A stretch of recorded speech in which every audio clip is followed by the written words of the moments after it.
Fellow citizens, today we celebrate the 11th anniversary of our independence.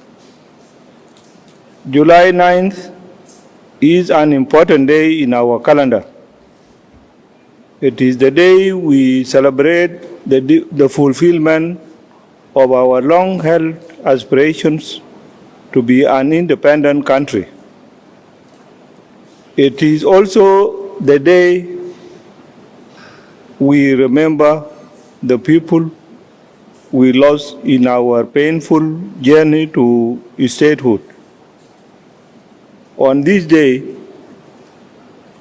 I would like to congratulate all of you, both within the country and across the globe. Fellow citizens, since our country got entangled in the senseless war that we ended in 2018, we have not been able to hold a public celebration on our Independence Day.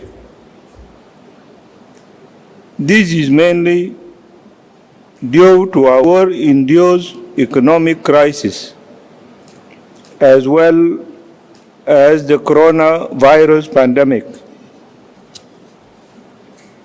This year specifically, we have decided to scale down public celebration because of other competing national priorities, which did not allow us to commit resources to support a public celebration of our independence. That said, I urge the public and the state governments to celebrate this important event in any way they deem fit. I have already observed motorcycle taxis and rickshaw drivers here in Juba celebrating by flying our national flag high while doing their daily business. This gesture may look simple, but it demonstrates a deep sense of patriotism.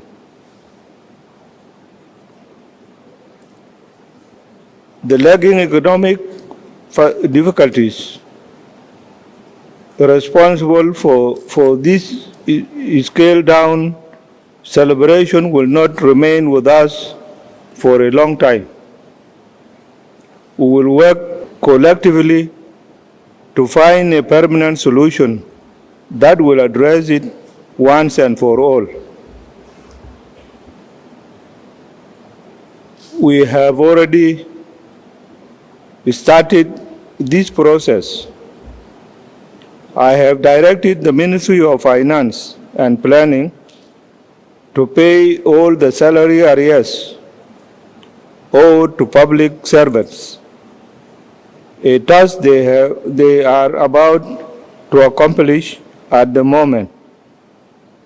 The ministry has also started the payment of salary arrears owed to our diplomatic missions, and it will continue paying them until all our diplomats are paid their arrears. Fellow citizens, the signing of the revitalized peace agreement in September 2018 ended the internal conflict that started in 2013 and the flare-up that took place in July 2016. So far, we as the parties to the agreement have held together and are doing our utmost best to implement it despite ongoing challenges. The permanent ceasefire continues to hold across the country. As a result of the improved security situation, the majority of internally displaced persons, IDPs, in UNMIS camps across the country are returning home. The voluntary return of refugees from neighboring countries has also been recorded, which demonstrates improved security situation in our country. The challenge we are facing now is finding resources to support these returnees to reintegrate into their communities. We are calling upon our international partners to support these returnees, especially those returning to rural areas, be assisted with the tools and seeds to help them produce their own food and improve food security. Fellow citizens, on critical matters of the implementation of the revitalized peace agreement, I am pleased to inform you that the command structure for the necessary unified forces has been established. All the required bills that we need to finalize the implementation of the revitalized agreement, the security sector bill, the permanent constitution making bill, among others, are in their final stage of reading by the reconstituted Transitional National Legislative Assembly. The passing of these bills is critical because they are the key to holding credible elections at the end of the interim period. It is for this reason that our people, along with our international partners, are eagerly waiting for the passing of these bills. I am also adding my voice today by urging our members of parliament to put aside partisan politics and engage in genuine debate that will pave the way to passing these bills. I am also aware that another sticking point that the region and the international community are waiting for is the graduation of the unified forces. Plans for graduation of unified forces are at advanced stages, and the presidency will sit in the coming days to fix the date of their graduation. While what I have mentioned are the key areas we need to address urgently, I would like to inform you that the roadmap that will guide us on how the transitional period will end has been developed. This roadmap provides timelines for the completion of the outstanding provisions in the agreement. In the coming days, we are going to convene a meeting of the parties to the agreement to discuss this roadmap This is important because we want the agreement to end peacefully through the conduct of fair, transparent, and credible elections. Fellow citizens,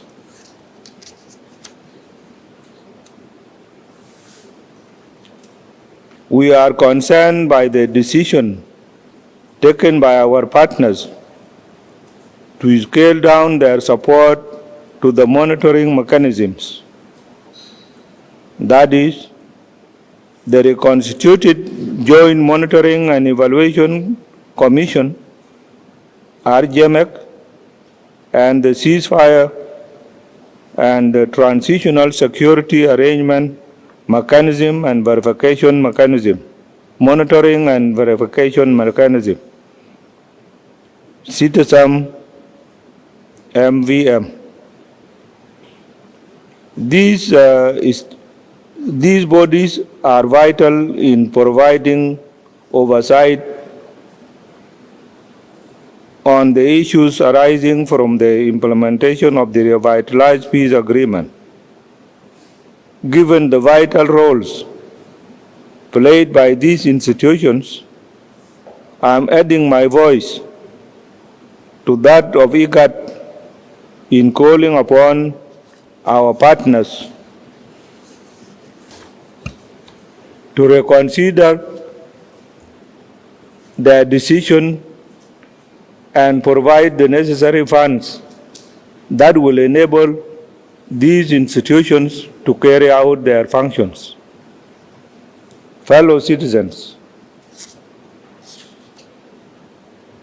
the gains we have made in the implementation of the revitalized peace agreement are being eroded by intercommunal violence across the country.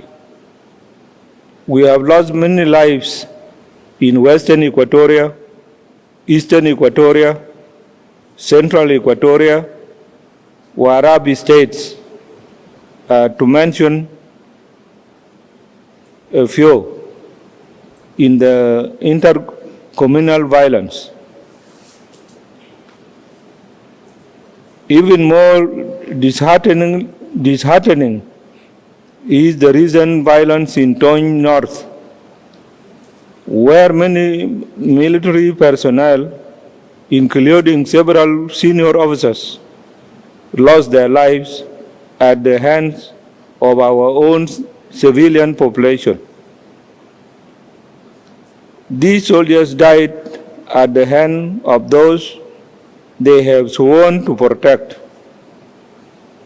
At personal level, I deeply regret their death, and I convey my heartfelt condolences to their families and loved ones. As a country, we cannot allow this senseless killing of both security personnel and civilians to continue. Justice must be served on behalf of those whose lives have been lost through this pointless violence. Let me remind everyone that the government will not engage in collective punishment when pursuing justice on behalf of those who have been killed. The government will not mete out collective punishment, but it will hold those who have killed others accountable for their crimes. Fellow citizens, since we have signed the revitalized peace agreement, we have witnessed incremental steps in the field of development. Individuals and businesses that have been hesitant to invest have now started investing. Juba has witnessed rapid development since 2018. At the government level, we are focused on infrastructural development and have initiated road constructions. Without peace, Freedom Bridge would have not been handed over to us. Given that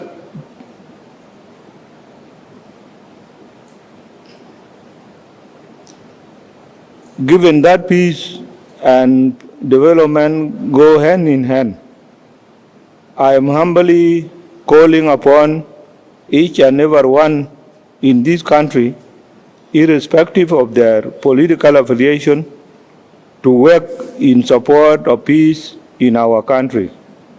We need the culture of peace to take deep roots among our people. In the last few weeks, the country has been engaged in an informative debate over the issue of dredging the Bahr al-Ghazal Basin, specifically the Nam River. In this debate, the contending sides have put forward legitimate arguments both for and against dredging. For example, those who support dredging see it as a permanent solution to persistent floods in low-lying areas. Others in the same group see it as a means of opening our waterways for river transport that will ease transportation bottlenecks in the country. On the other side of the debate, dredging without proper studies is viewed as a path to ecological disaster that will change South Sudan's biodiversity forever. This group fears the loss of marshlands, which are the lifeline of different animal species and a means of livelihood for our fishermen. In short, this group opposes dredging on the basis of adverse environmental concerns and anticipated loss of their economic livelihood. Having followed this debate keenly, I realize that this outcry from public consultation from both sides came because we have not conducted an informed public consultation that addresses the concerns and fears of those groups. These fears and concerns, whether real or perceived, can only be overcome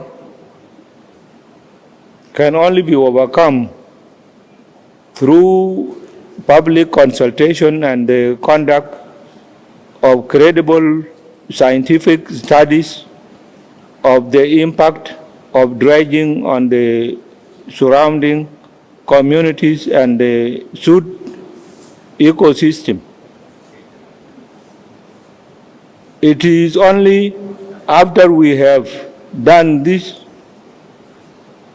Will our people on both sides of this debate have confidence to support this project, to allow our citizens to participate in the consultation process without emotions?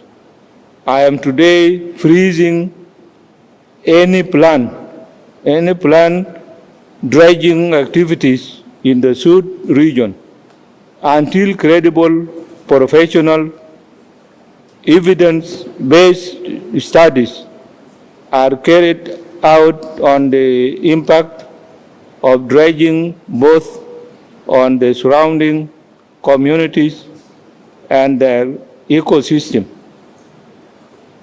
To this effect, I am directing the Ministry of Environment and Forestry to initiate the process of identifying and eventually hiring credible experts who will carry out the said feasibility studies. Fellow citizens, our country was preparing to receive His Holiness Pope Francis this month. The Holy Father was to be accompanied by his colleagues, the Archbishop of Canterbury, and the Moderator General of the Church of Scotland.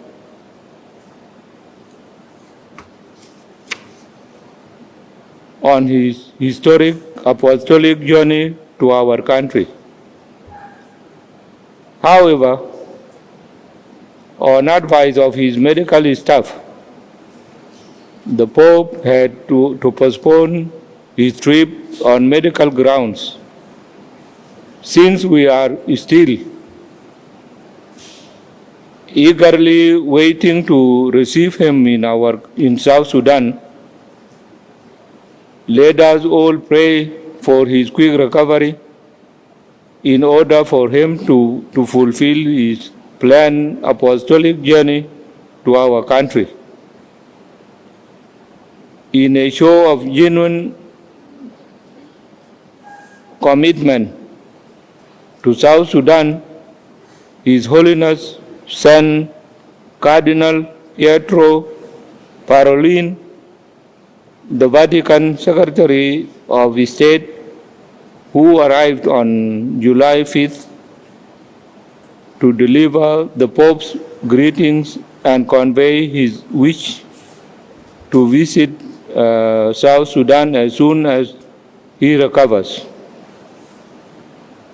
During his stay in our country, Cardinal Parolin conveyed His Holiness' message, calling on us to fully implement pending tasks in the revitalized peace agreement and to give peace and reconciliation a chance.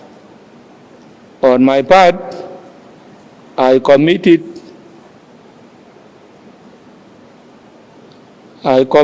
to upholding peace and reconciliation, and ask His Eminence Cardinal Parolin to communicate to His Holiness that peace is being implemented in South Sudan, but with the difficulties because of the ambitious nature of the agreement itself. I wish you all, fellow citizens, a joyful 11th anniversary celebration. Celebrate peacefully in your communities. Thank you all, and may God bless you and our country, the Republic of South Sudan.